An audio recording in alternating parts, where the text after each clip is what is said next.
So David, who is dropping in and out, what had an issue today with GitHub desktop not opening directly from the web when you push that code button.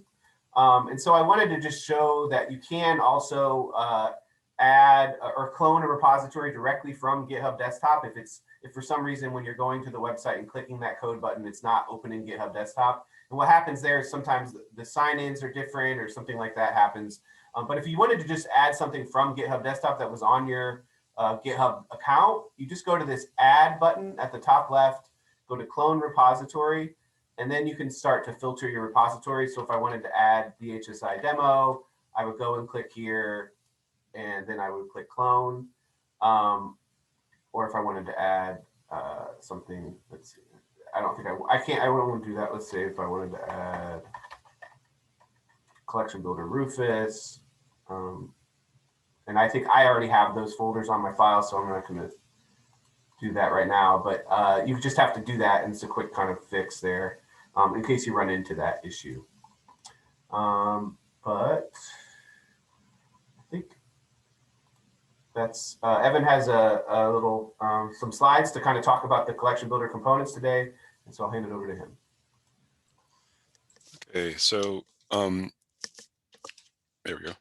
So yesterday I did a quick overview of kind of the components of this workflow. Today I wanted to go a little bit more into that, what's inside that folder of files that is CollectionBuilder.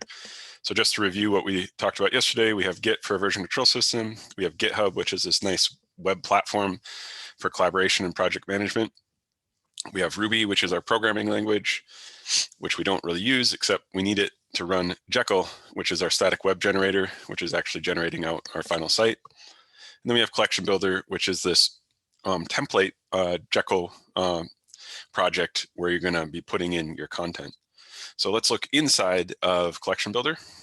And inside of there, you're going to find that it's made out of a bunch of little modular components, and those are all going to get knit together by Jekyll to build out your website. And so the basic parts are HTML, CSS, JavaScript, JS, and then Liquid, which is a little templating language that's built into Jekyll. And we're going to see all of that today.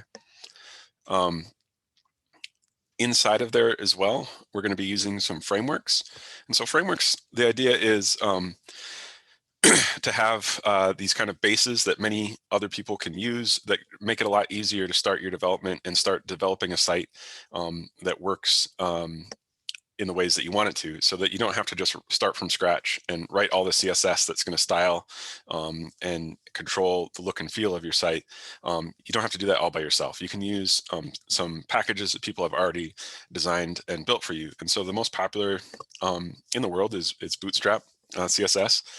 And the idea behind it was really when the mobile web first came in, they had these, they had a kind of way of building responsive mobile first sites that flow nicely between your. Are you sharing you're not sharing anything? Oh, sorry. Okay. Sorry. Yeah, Thanks. I was like, Thanks. He's got slides. All right. I just wanted to really let you folks in on my voice. All right. Sorry, folks. Here's my components, CSS, JS, Liquid. Thanks. Here's our frameworks, Bootstrap. Okay, so the idea behind Bootstrap here is just that, oh shoot. Let me grab my other browser here. All right, so we have our CollectionBuilder site. And if I went to my phone, everything on it just kind of reflows and it works the same way as, you know, on my desktop. So either way, it's going to work nice on a great big huge screen. It's going to work nice on a little tiny screen. And so that's really the idea behind Bootstrap. And so rather than having to write all of those classes, the CSS classes that are going to enable that to happen by yourself, you have somebody who specializes that, and then you're going to use their framework and their library to bootstrap your own site. So Bootstrap is super popular. Once you see it, you kind of can't unsee it because it's all over the web and you're going to recognize all of the components everywhere. So there's all these different components like buttons and cards like these, and you're going to see that once you look around, for example, GitHub, these are all Bootstrap components, buttons and cards. And so it's very popular. It's used all over the place. And so one advantage of learning it is that it can be used for lots of other projects and is already used by a lot of other projects. We're also using jQuery, which is a framework for writing JS, but it's not used a whole lot in CollectionBuilder, but I just mentioned that. And then inside of there, you want to be able to enable some of the pages and some of the features that we use. And so we're going to actually use some libraries. We're not going to write that all from scratch as well.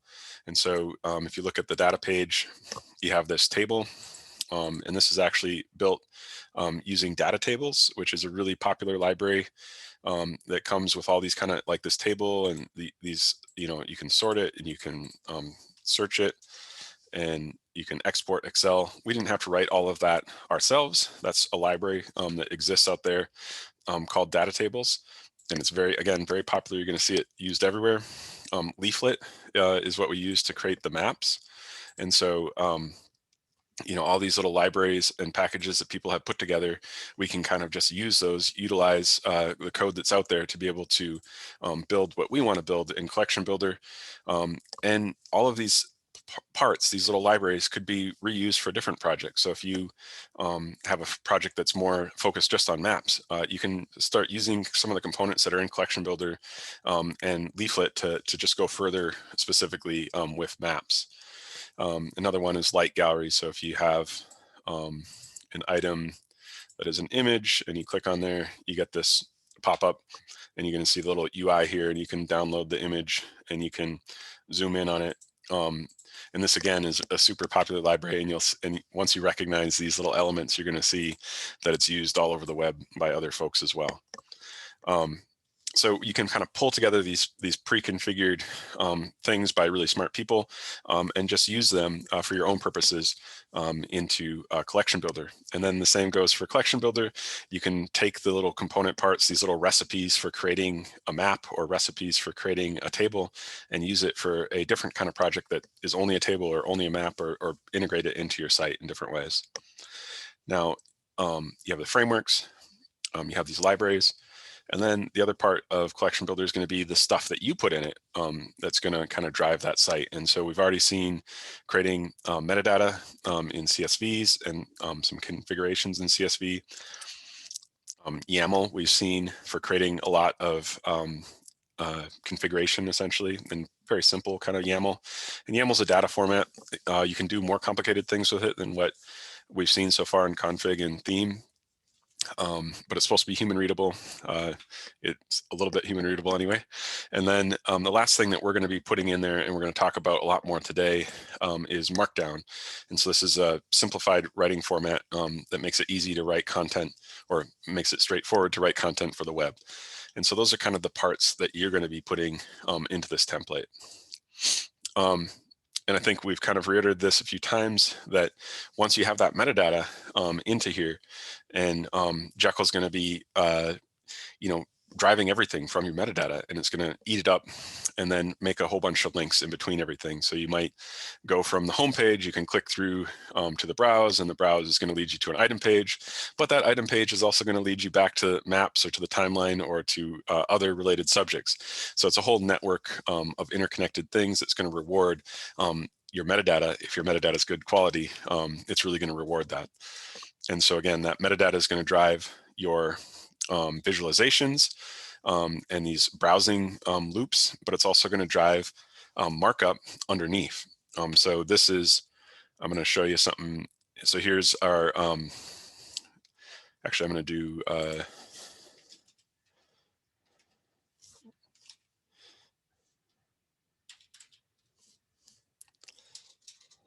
sorry.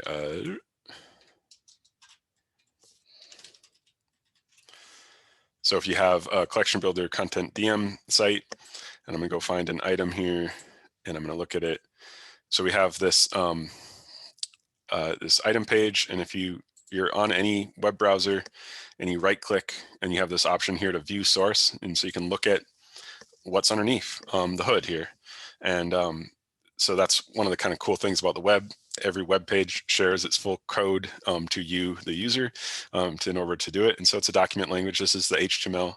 And this whole section here, you can see it starts with a tag called head, and then it's going to end with a close head right here. And everything in between there is not displayed on this page. This is all just extra information that's mainly for the browser and for essentially harvesters, machines to read.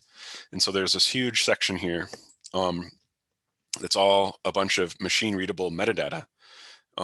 And what that means is better search indexing, better discovery via Google or other kinds of indexers that are out there crawling your site and ingesting this data.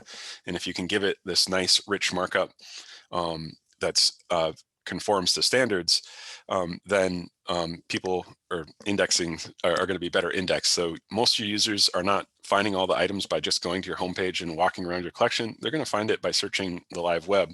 And so your metadata is going to be rewarded by giving you a whole bunch of machine readable markup as well, which is still going to translate to your users being able to find things.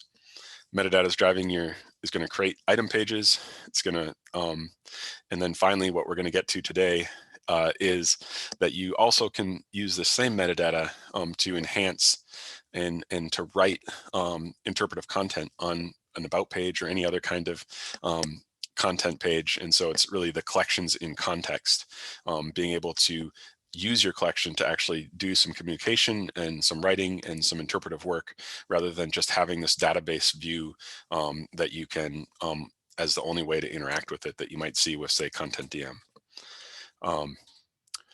So I think that was what I wanted to get to there. I think the one other point that I'd make is Devin has collections as data hashtag, or hashtag collections as data. So we're doing two things here with this collections as data, this markup for the machines, but then you're also able to get it on this download data page. And we kind of talked about this a bit. There's all these derivatives that you can download, or anyone could download and reuse in different ways.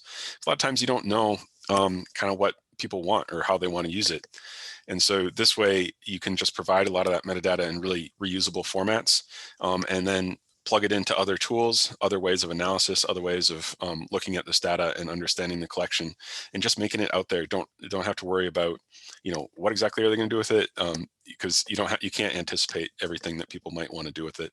And so these are just really reusable open formats that that can help users do new and interesting stuff with your collections as data. David had a question yesterday about being able to kind of control what people see that's in your in terms of the fields in your metadata. And so remember, in that theme YAML file, you can pick what is actually downloadable by users in terms of your metadata. So you can have things in your metadata that you don't want to necessarily be downloaded. Yeah. So your there was a question, I think, and he said, how many fields can you have? And if you could have administrative things that aren't important, not necessarily that they're private. But yeah, you can have as many fields as you want in your metadata. It doesn't have to be everything that's related to the building out of your site. And you just don't need to include those in the exports, and then people aren't going to see them. You don't need to include them anywhere in the, on the web pages. So yeah, you can have as much metadata as you want in your metadata .csv, and a lot of that does not have to relate to CollectionBuilder in any way. So yeah, it's very open in that way. So I was going to jump in here. I think it's my turn, and talk about how you might make updates to your collection metadata, how you might add new items to your collection. So those are things that might seem straightforward to you, and they are pretty easy to do, but sometimes we get questions as we're teaching because people aren't quite sure what the right the workflow is for that. And you can go about it in a lot of different ways. But I was just going to demonstrate what I often do here. So I work a lot with our digital collections, which most of them are in CollectionBuilder right now.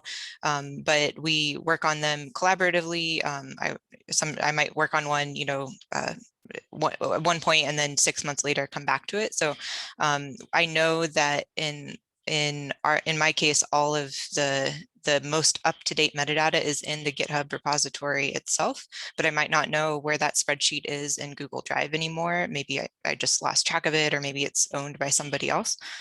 So if that's the case, you're going to have to actually take the spreadsheet, the CSV from your GitHub repository and upload it to Google Sheets, edit it there, and then pull it back down, upload it to your GitHub repository, and commit and push your changes. So I'm just going to walk through that real quickly to kind of show what that would look like. And this is how you would add new items too. So I'm assuming if you keep working on your collections, there might be a possibility that you'd want to add some new items. So the first thing that I would do is I would come to Google Sheets and click on New, and then open a new Google Sheet. And then I'm going to go to File and Import. And then there's this Upload option. And I'm going to say select a file from your device. And then I'm going to go to my GitHub folder, which remember is usually in my Documents folder. So go to GitHub and then look for my DHSI demo repository. And then I'm going to go into that repository and then go to the data folder, because that's where my metadata is. And I'm going to go to Psychiana CSV. Then I can open that and just leave these. I want it to replace the spreadsheet, and I'm okay with separators being detected automatically. I'm going to uncheck this box because I just want all of the text in my spreadsheet to be plain text. So I'm going to say import data.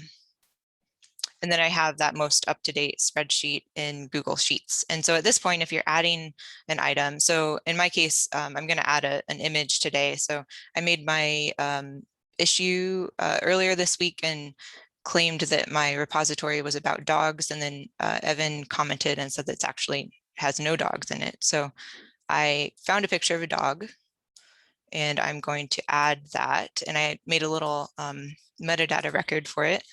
So in this case, I'm just going to copy it and paste it over, but you would probably be working in this spreadsheet, making your edits or adding some new records, but I'm just pasting it to the bottom.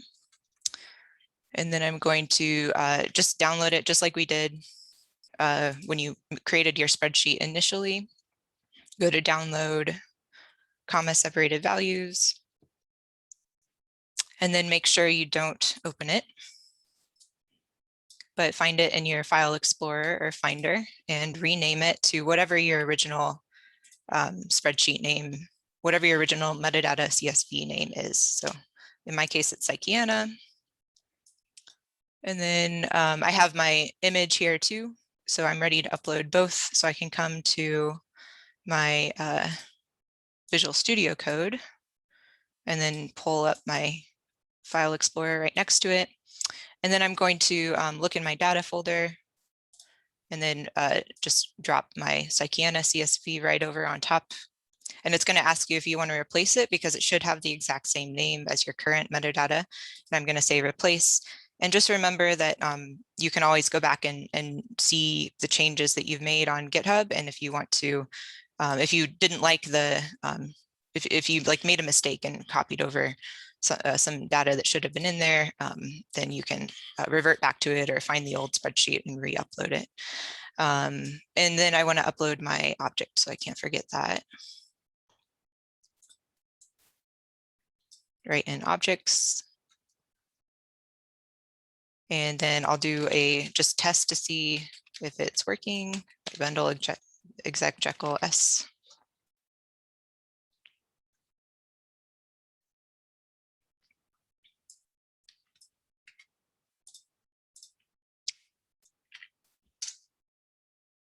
And now if I go to browse and I search for dogs, I should see my new item. And then my last thing to do would be I'd go ahead and stop the server with Control-C, and I can see my changes in my GitHub desktop now. Don't want to do that. And I'd say add dog image and commit. and push my changes so those will be live on the site.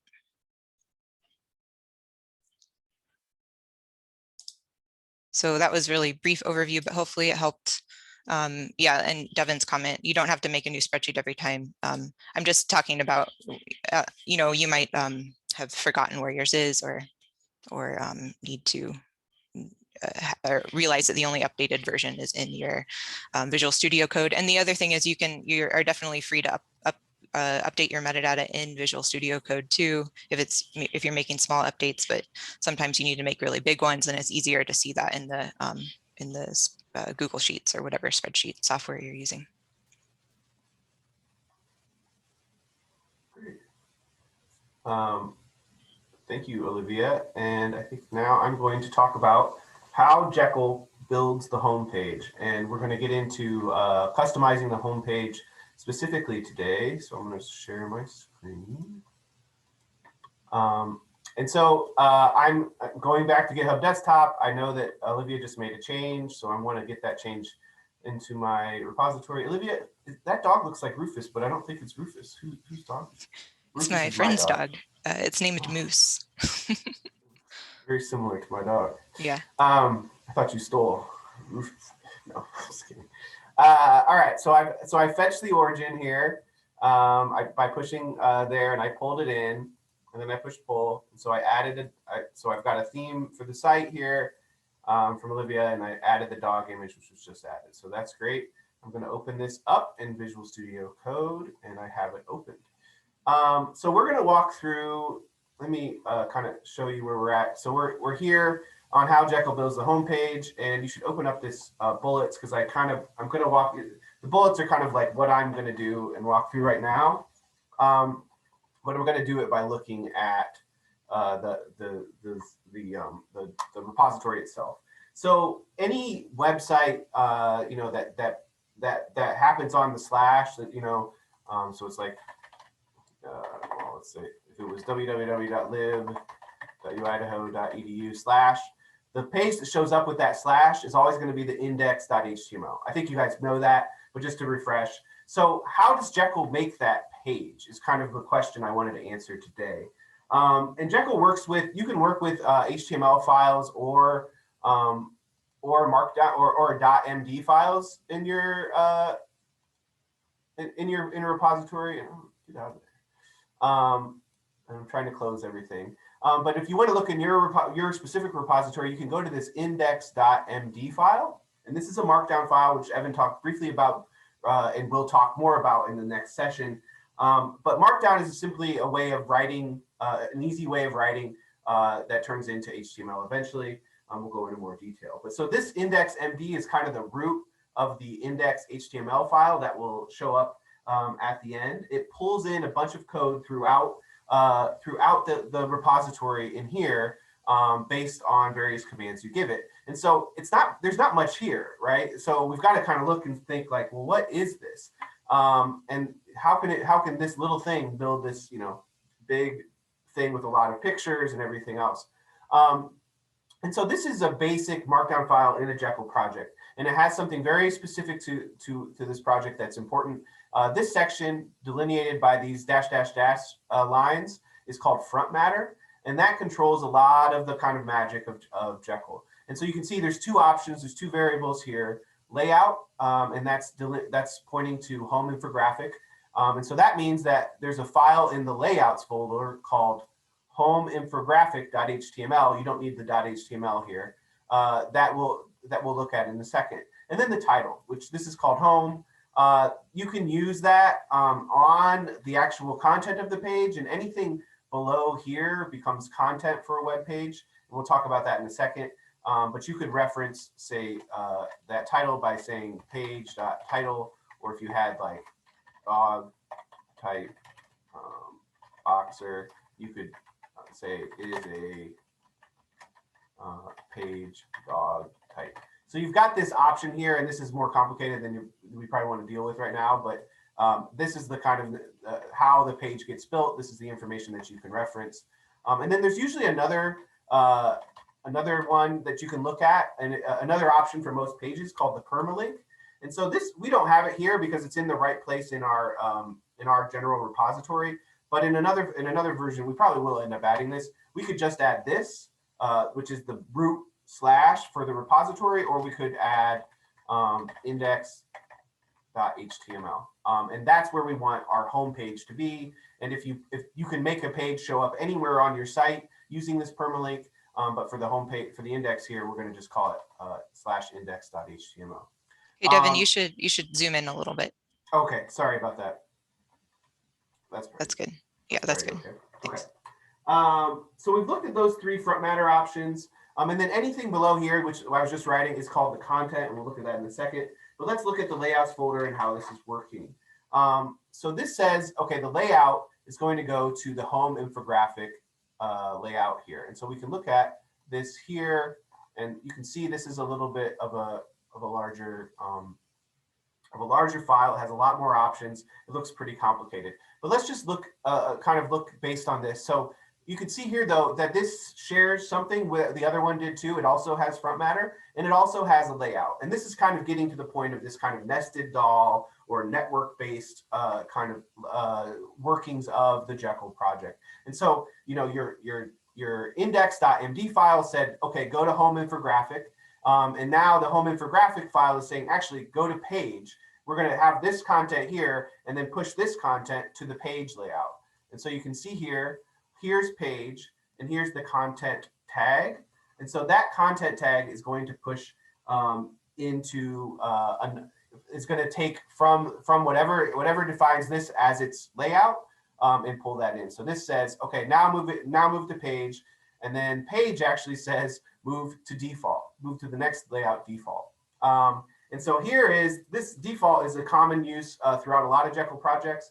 And this has all of the kind of base information that we use for all of our pages. So it has a head HTML, which is what we were looking at with Evan just a second ago, the stuff that doesn't show up on your page, but that the Googles of the world use. It has a collection banner, has the nav function, which is the nav menu. It has a footer, which is that big black spot at the bottom. It has a foot, which is any JavaScript or code you want to have show up at the bottom.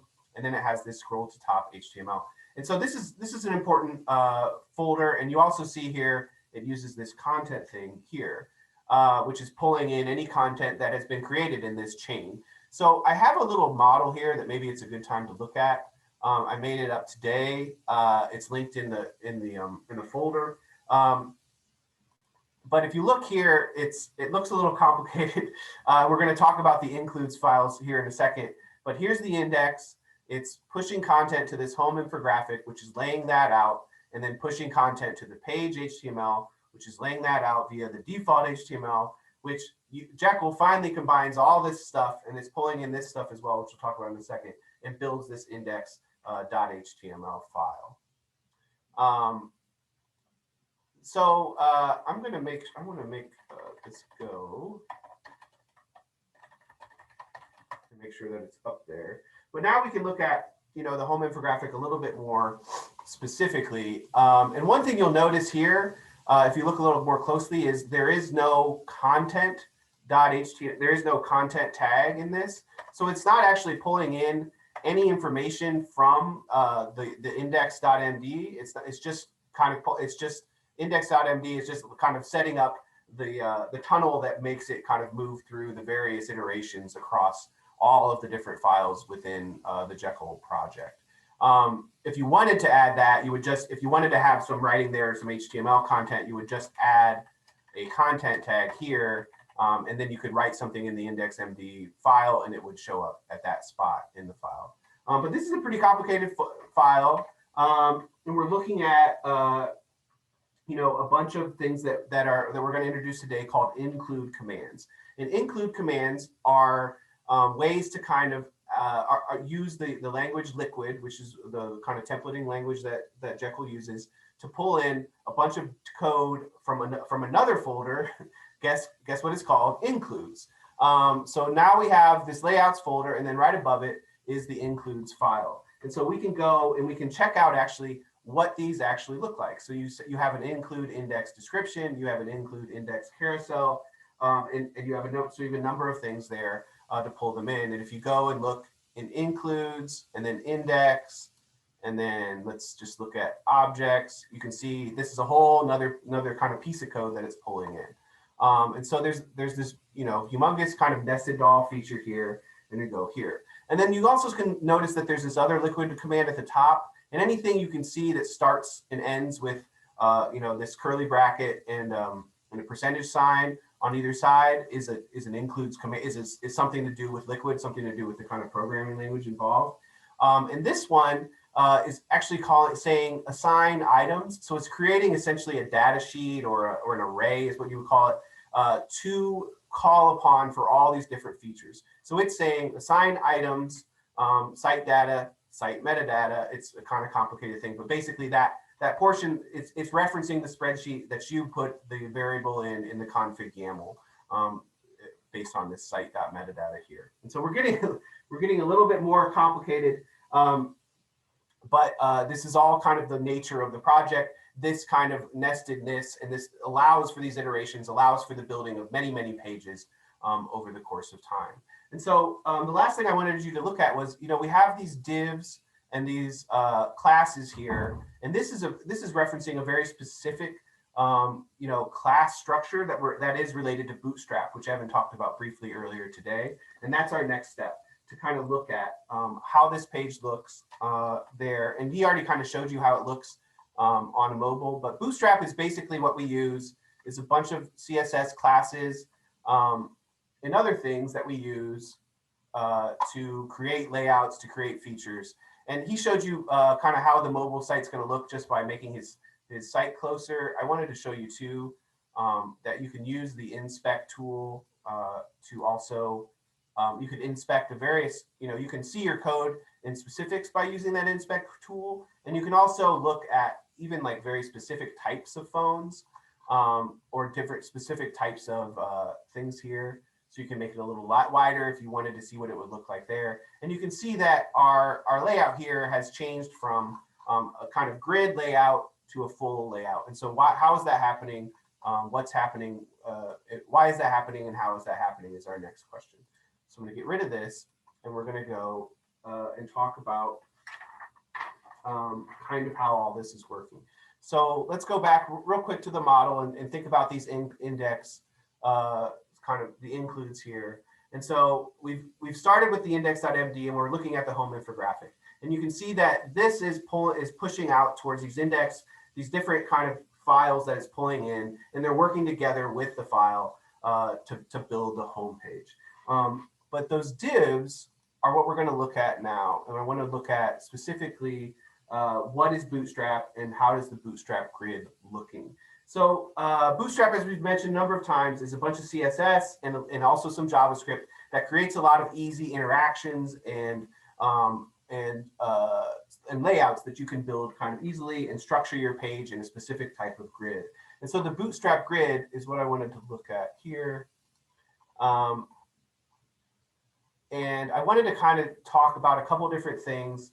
The CSS for Bootstrap determines where an element lines up on a page. So if you wanted something on the right or the left, or if you wanted something to kind of follow a certain path or be a full width, there are ways to kind of determine that. And that's all done through classes that Bootstrap has developed and assigned certain kind of a special type of code. The class names that we're seeing here, they all follow this very specific type of code called call, which is call dash and then some sort of variable dash and then another variable. The first portion, so let me show you on the home infographic here. This first portion here, we've got MD. This defines like what type of screen this is affecting. So for our purposes, we usually just use MD and we say, okay, for a medium-sized screen, we're going to change it so that it only spans 4 of the different columns, 4 of the different sections. And so the next portion here, this determines how many sections of the full width it can determine. And this is a 12-part sort of section. So there are 12 sections across the way, and I want to show you a little kind of grid to see how that looks. And so if you look here, this is the basic Bootstrap grid system, and I have this linked in those bullets. You could have something that says, you know, div, if it was like call mead 1, And then you could have 12 of those, and those would split up across the way the whole time. And you would have to break them like that.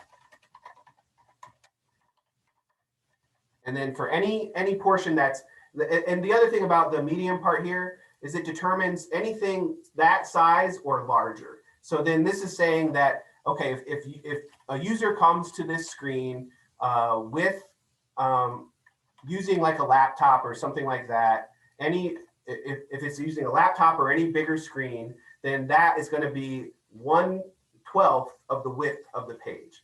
And then if it was, for instance, let's say this is 4 as it was before, or let's do this. If this is 6 and 6, because it's 12-part screen, 6 is actually half. So this would say put that little time area in half of the screen and put the feature term subject part in the rest of the screen. And so that's the kind of large overview of Bootstrap here. But just one second, and let me finish this up. I was just going to say the default is 100%, or so. When you're on the mobile, it's going to be the full width, and then when you hit that medium, then it's going to be the half width. Yeah, no, I haven't. Yeah, let's get there. So you can determine sizes for a lot of different types of screens, as Evan is sort of alluding to. Anything that is not defined, so anything like smaller than the medium here would be.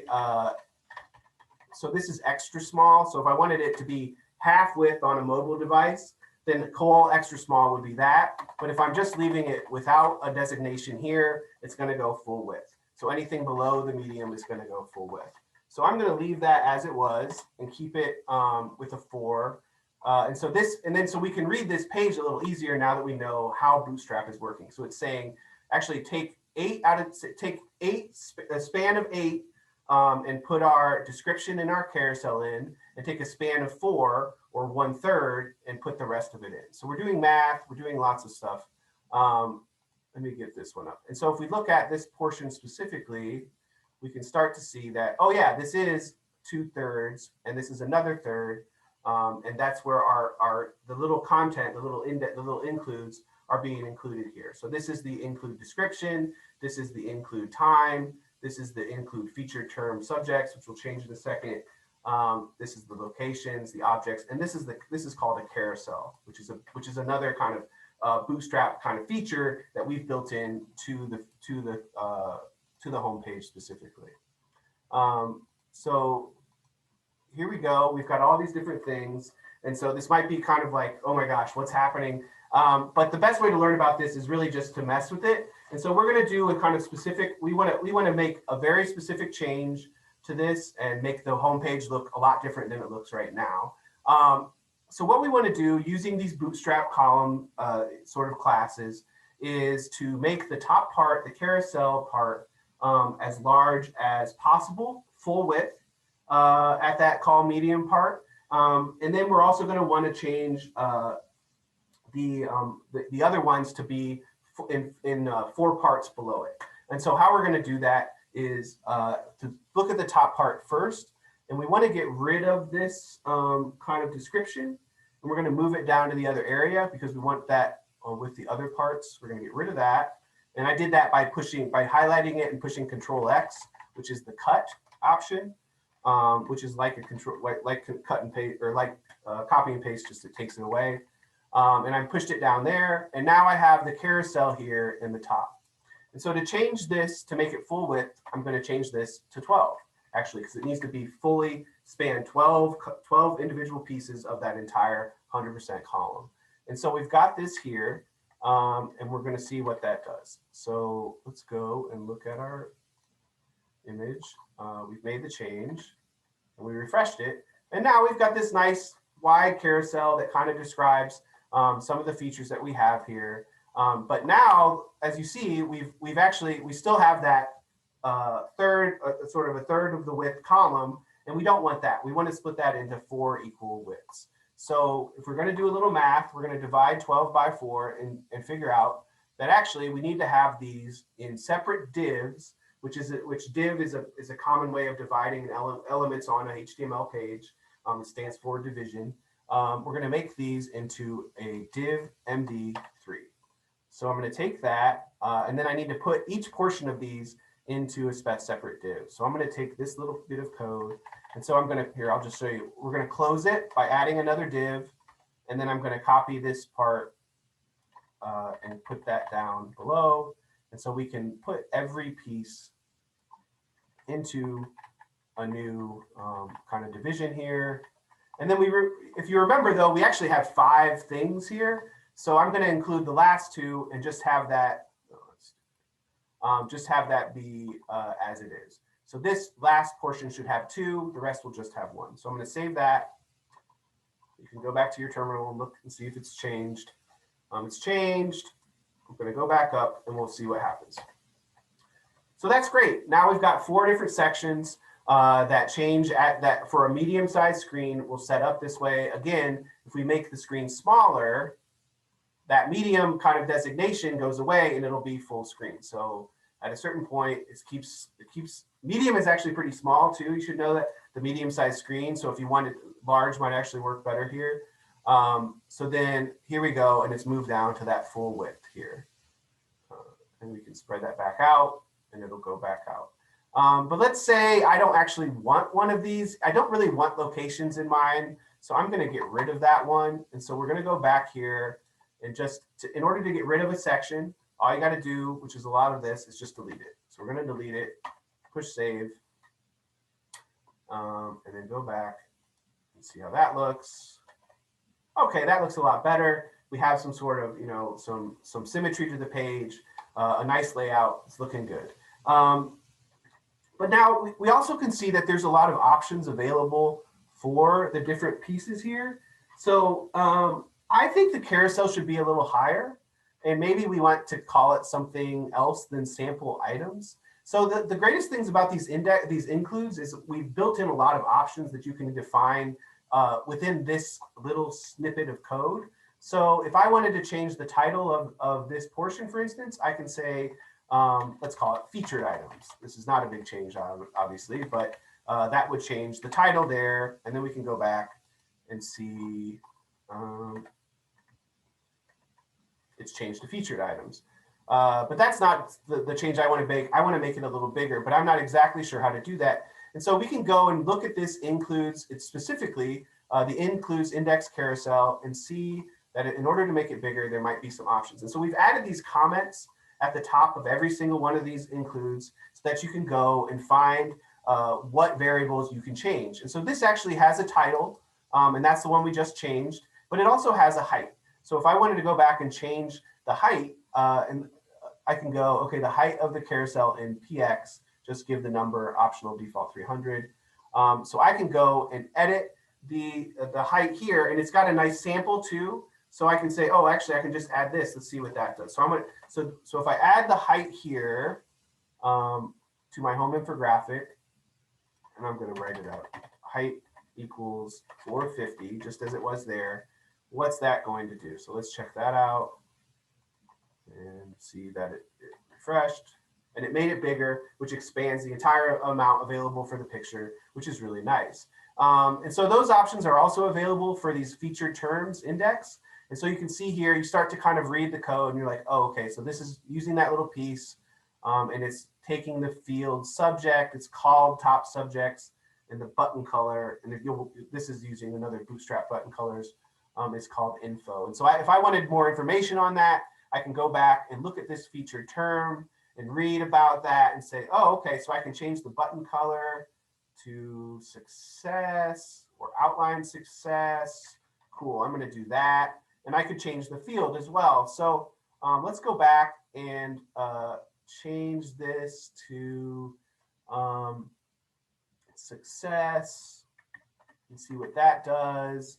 And we'll change this to, remember there was that item information field. So let's just see what that does. So now we've made that change. We can refresh. And we say, oh, tops, well, it's not subjects anymore, so I want to change that. But I really kind of want that subjects one back. And this description isn't really doing it for me. So if I wanted to change, maybe actually, I want that to be, I'm going to undo this. I'm going to actually copy this. I'm going to undo to what it was before and leave it in that blue. And now I'm going to take that, what I copied there, and paste that into the top. So now I have the same thing repeated, but this time it's going to take the item information. And I didn't really love that green color, and I think the blue is pretty good, but there's also this outline. What was it called? I kind of forgot. Outline info. So let me see what that looks like. And I can just start playing around with all these different options here. I'll paste that in. So now I have, and I don't want it to be called top subjects. I want it to be called item types. And so, all these little features have now given me an ability to really make it customized to the collection itself. So now people can come in here and be like, oh, these are the top item types. I can maybe say that was top item types. These are the top subjects. I've got this nice overview. And so there's a lot of different features that by changing a few variables and using those Bootstrap grids, you can make it look quite different. And so the last change, and I'm just going to do this quickly, is that we do also have, in addition to these index options, we also have feature options that Evan's going to talk about on the About page. But one of those is the Timeline.js feature. And this just works really well. So I want to put this in, instead of having a carousel, I'm going to want this Timeline.js. So let's see what that says. How we might use that. I'm going to go to Timeline.js, and it just says, okay, here's the example, just include, and then it's feature/Timeline.js. I'm going to copy that. I'm going to go back to my home infographic and paste it in and push save. Cool. Okay, well, what does that do? Oh, wow. So now I have a fully built Timeline.js feature here that I can click through and do some things like that. And this is going to, at base, the Timeline.js feature will take all of your metadata and push it out. You might want to kind of filter some of that out, and we'll talk about how you would do that tomorrow. But for now, this is your home page. You've got a Timeline.js, and you've also totally redone kind of how it looks. I'm going to go back and just leave it as a carousel for now, and we can talk about how we might do Timeline.js tomorrow. I've made those changes. I know now Evan is going to take over, so I want to push those up, and I'm going to say edited layout on home page, and I'm going to commit to main. Make that push, or make that commit, push to origin, which will go up to GitHub so that now my collaborators can pull it down.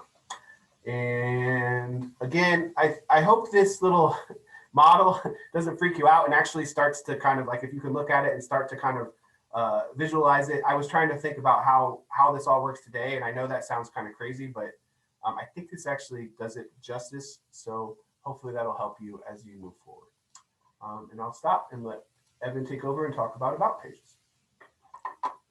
So yeah, that was a lot to try to take in there. Just keep in mind that you don't need to do any of this customization. You could just leave it the way it is. And also you can do some smaller things. Just go in and maybe edit some of the options in those includes. You don't need to learn everything about Bootstrap right away. That's not, a requirement for making it work. The one other point that's important to take in there is that Bootstrap comes in different versions. There's a Bootstrap 3, Bootstrap 4, and now Bootstrap 5 has just kind of come out recently. And so we're using Bootstrap 4, and that's important when you're looking up information. Yeah, so there's a little bit difference between each version. So I'm going to start sharing my screen here. All right, so I'm collaborating with Devin and Olivia. So my first step, of course, is going to find that folder that they've been working on, DHSI demo.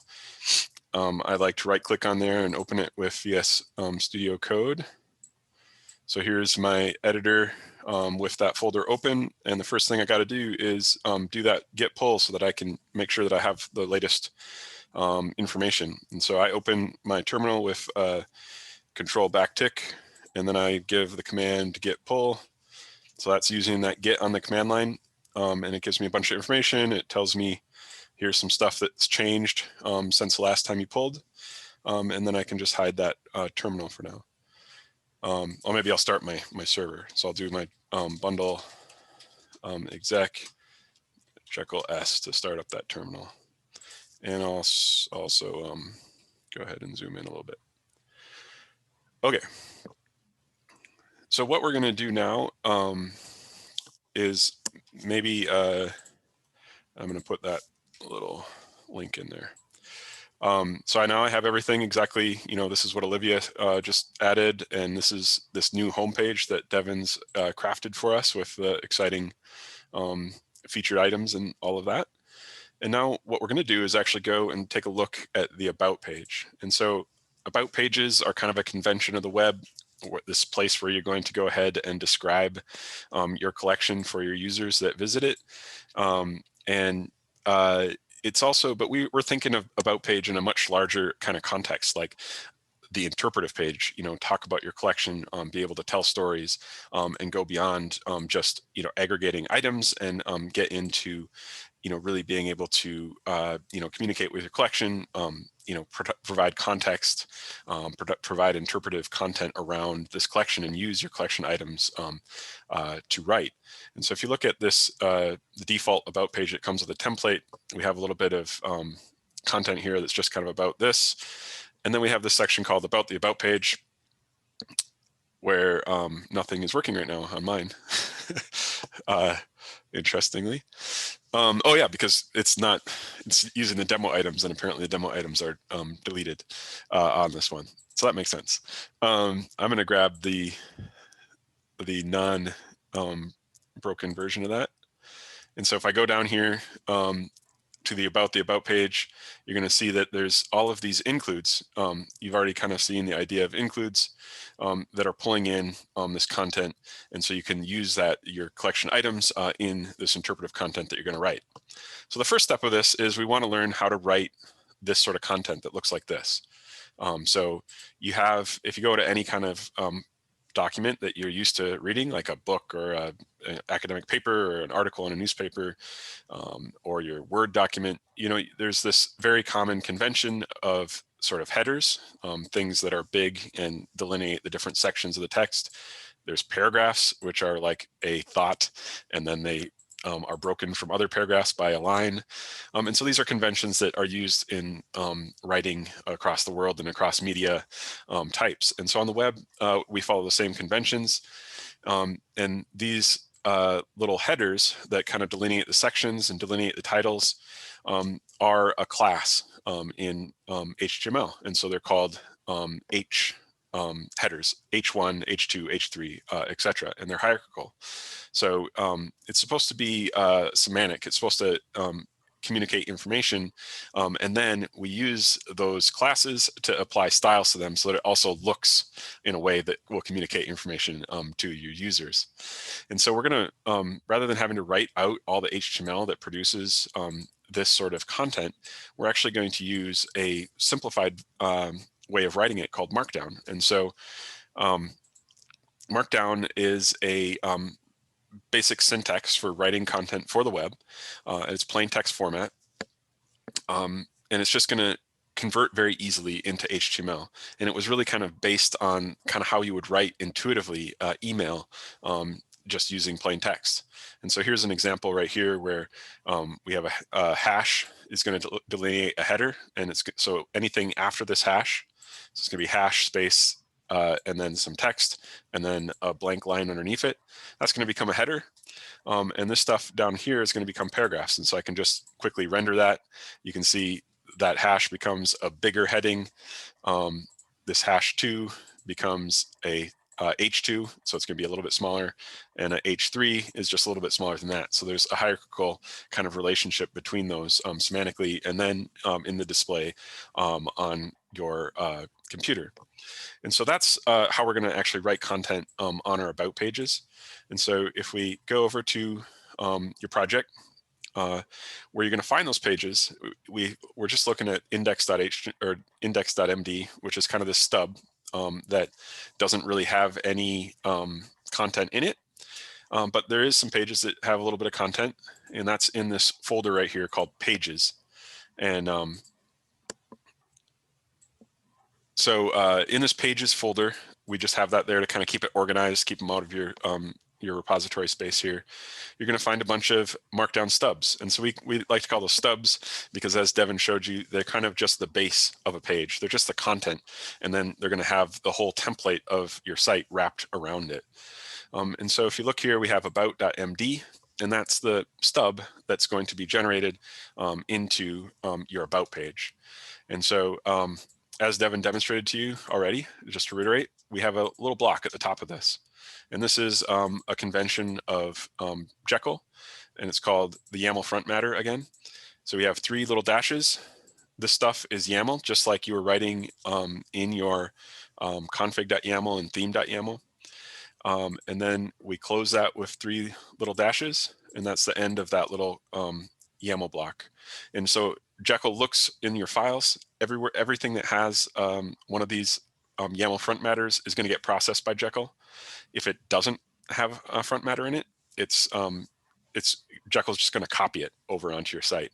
And so the example of that would be if you look in your assets and you look in this lib folder, this is where Bootstrap and stuff is.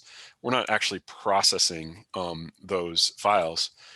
Those are just going to be copied exactly over onto your final site, but they're here in this folder. And so those will not have any Jekyll front matter.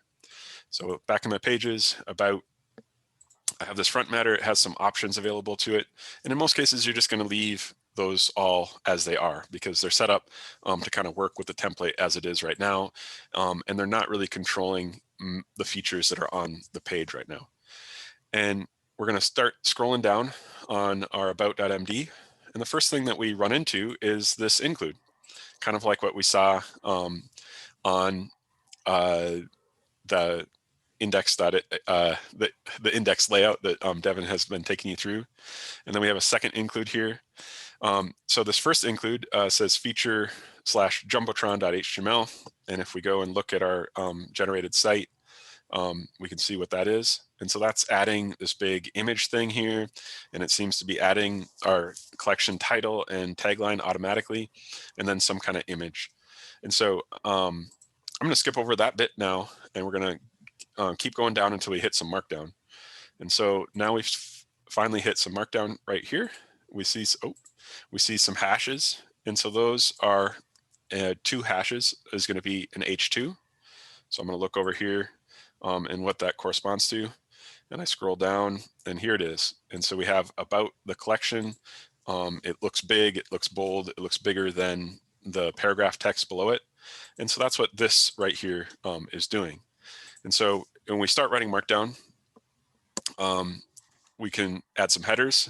So one hash is going to be a header 1. And then you always put a blank space underneath a header. These 2 is going to be the header 2. If I put 3 hashes, space, and then some text, and then I press return to put a blank line after it, that's going to be a header 3. And so now if I press return or press Control S to save it, and it's going to regenerate, I can go see what that looks like. So here's my header 1, and you're going to see that there's some kind of distinctive styles applied to that. I didn't put this little underline or, what it's going to look like. Those are actually built in to the CSS. And so semantically, I just made a header 1, and the CSS gives it some styles. We have this header 2, and we have a header 3. So I'm going to delete those extra headers right now. But that's how you would add some more headers. Then after our header here, we have a blank line, and then we have a bit of text. And so anything that's just a line of text is going to become a paragraph in HTML. And so paragraphs in HTML is just a block of text that's unbroken. And so you can see here's a paragraph, here's a paragraph. And in HTML, those would be a p tag. And so rather than having to write out a p tag every time we want a paragraph, in Markdown, all we have to do is just write some text. And then when we want to end our paragraph, we leave a blank line. So you can write how you want. You can write a new sentence here and another sentence there. And when I want this paragraph to be done, I leave a blank line in between it and the next line. So there's a blank line.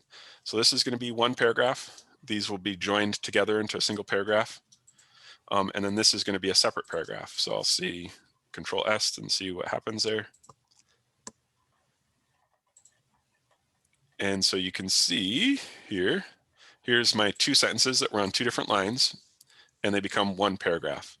And so this is kind of a nice thing. You can either write, you can just continue to write these, your sentences like you might on Microsoft Word, where you kind of have everything run together into a single line. If you want to have better version control and sometimes a little bit easier to look at, you can write one sentence on each line, or however you want to do it. They'll be joined together. It doesn't start a new paragraph until you leave a blank space in between it. Now we might want to put a new header in here. I'll do a header 3.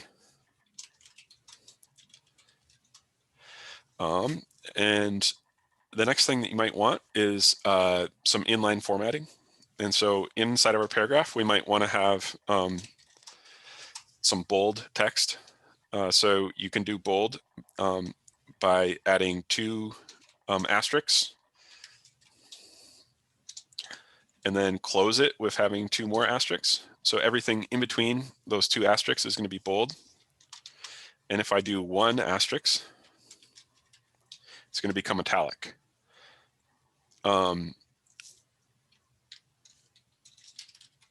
So if we press return, so that's some basic inline formatting. And what HTML is doing is actually, it's supposed to be semantic. So when you are making something bold, what you're doing is calling it emphasis, or strong, or bold is strong, italic is emphasis. And then those translate into typographic styles like bold text or italic text.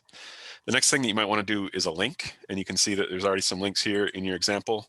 And so you can create a link by putting a square bracket and then the hyperlink text that you want. So Google, close the thing that you want the link to be around with a square bracket, parentheses, and then you're going to type in the link. So I'm going to just paste in this link from my browser, and then I close that with parentheses. So now this is going to turn into a hyperlink when it's rendered.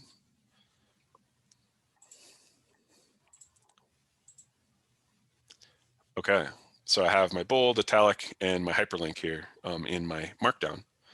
The last thing that you might want to do is create a list, and a list is, let's give us blank line. We start with a dash, and you start writing your list. Or you could have an ordered list, and so that has numbers. So I'm going to do a number, period, space, number, period, space, number, period, space, and we'll see what that looks like. So this is called an unordered list in HTML and an ordered list in HTML. And so you can see that this was a lot easier to write than if we actually had to write out all the HTML to create that on our page. So those are the extreme basics of Markdown. And but you can see that you can already do quite a lot, pretty much anything that you would normally want to write on a content page. But we now want to be able to add some features. So to make those features easier, rather than having to write a bunch of HTML inside of this Markdown content, what we did is created a bunch of includes, which you've already kind of started to see how those work. And so in this case, most of the includes that you want to use on your interpretive pages, on your about page, are going to be found in this includes folder and where it says feature. And so here's all of these feature includes. And if you click on any of those files, there's going to be a comment, just like we saw earlier, that has kind of a reference of what it's using and an example that you can just copy and paste into your Markdown to get that feature added onto your page. So this alert is a Bootstrap thing that is very common. It's kind of a way to set off some text, maybe like an aside or something that you really want people to focus in on. And so I'm actually just going to, highlight this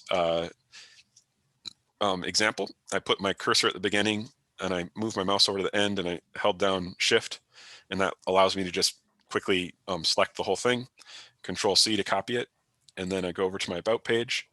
And so maybe I want to put that right here, and I put it on its own line. And then I can just start going through these options. And so this little curly bracket percentage sign, that's liquid. It's saying here's a command that's going to be processed by liquid, that templating language that Jekyll uses. The command that we're giving liquid is include, which means grab this file from our includes folder. And then I give it the file that I want, feature alert.html. And then I pass the options that I want to pass into this this include to give me the options that I want there. And so the text might be, here is an example alert. And the color, these are Bootstrap colors. It's going to be, we're going to have it success, which is kind of green. Whoops, there's success. And the alignment, I'm just going to leave that as center. And then I'm going to press return. I'm going to press Control S to save it. And then we'll take a look at what that alert looks like in our content. So here's an alert that's just added into our page. And so you can see that you can start making some of these Bootstrap components to style your content and provide some kind of visual interest on your page. But the more exciting thing would be we want to add some of our collection items onto our page. And so we're going to look in this feature includes feature folder, and you're going to find that there's a whole bunch of options here. The image external, image, the PDF, and the video, and audio for the different items that are inside of your collection that you might want to add into an interpretive page. And so let's say we want to add an image. And so I'm going to go over to this feature or includes feature image, and there's a comment up here about how to do it. And here's this example that I'm just going to highlight and copy. And I'm going to pop over here. And let's say I want to put it right towards the top. Paste that in here. And we have our little tag that says this is include, this is liquid. We have our command, which is include. We have the file that we want to use. And then we have this option here that says object ID. So this has to match something inside of my collection. So if I want to put image in here, I got to look in here and find an appropriate item. So this looks like a nice image that I might want in there. The object ID is actually up here in the URL. So I can just copy it out of there, or you could find it in your metadata. And I'm going to paste that object ID into that object ID option here within quotes. And I'll do a Control S to regenerate that. And then if we go back to our About page, you can see here is that image now featured prominently on the About page. It's looking a little bit big so that it's hard to read the rest of the content. So maybe I want to make that a bit smaller. If I look over on this image include it, you can see that there's another option here. It says you can use width, and you can choose between 25, 50, 75, or 100. So I'm going to go over and add a width option to that. So I'll just go into this include. I have a curly bracket percentage sign, and then it's closed by this percentage sign curly bracket. So I have to do it before that close. And I'm going to do width, and I'm going to do equals 50 as one of the options, and Control S to save that. It's regenerating, and we'll see what happens. So there, now it's a little bit smaller on our page, which makes it a little bit easier to read the other content. Okay, so now let's pop back up to that top, because we skipped over working on this include right here at the beginning because I wanted to get down to that markdown. So let's go back up to this first include, since we're learning about includes now. So again, we have our liquid include command, feature jumbotron.html. If I want to learn more about it, I can pop over here to look at the information here. And you're going to see that it says object ID. But right now, we actually just have this link to some image, a full URL, rather than an object ID inside of our collection. And so that's one of the options that this particular include allows, is either you could point at something that's in your collection, or you could just point to an image anywhere that's available on the web, or within your own repository, actually. And so let's say we don't want Jumbotron on our homepage or on our About page. Just highlight it and delete it. then it's going to be gone. So that's a quick customization. We can also, let's use something that's actually in our collection. So I'll go back and I'll look in our collection and find something that would be interesting to have at the top. So we have these women on dictaphones, and here's that object ID, easy way to discover it. And I'm going to go in to my feature Jumbotron object ID option and replace that link with an actual object ID in my collection. And then if we go back, you can see that now this is actually a feature that's related to my collection content rather than that default template stuff. So with those kind of elements, these includes, this markdown, you can see that you can start writing pretty quickly without a lot of overhead getting started and being able to write about your collection, writing about the context, providing interpretive content to your users. And we'll go a little bit further tomorrow in terms of creating new pages. You don't have to just have an about page. You could have any kind of page you wanted. And you can have multiple ones and use drop downs to provide different pages and navigation to those different pages in an organized way for your users to access them. But since we're running at the end of time here, I'm just going to call that a day, I think. Anybody have questions about trying to understand how Markdown works or how some of those feature includes might work on your content pages?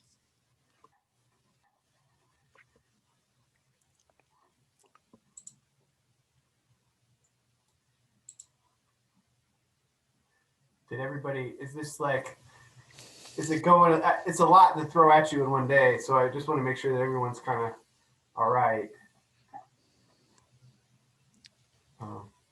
And we did try in the homework section to put all the links to the documentation for each of the parts we talked about today. So hopefully that will help you if this was kind of a lot all at once. And so we've started to use this. I'm going to share just one more thing here quick. Oh yeah, go for it. So I've done a bunch of work. It's really great. Everybody can tell that this is excellent interpretive work. And I'm going to just, I'm just going to paste some extra content in there.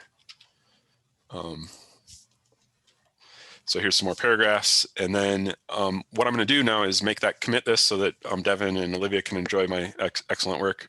And on Visual Studio Code, you have this source code pane. And if you click there, it shows that there's a change just like you would see on GitHub Desktop. I can add that change to the staged area. I can give a message. So that Olivia and Devin know what I was doing. And I click this little checkbox to commit it. And then I can actually push it right here. So again, just a different way to use that, very similar to GitHub Desktop. It's just all built into Visual Studio Code.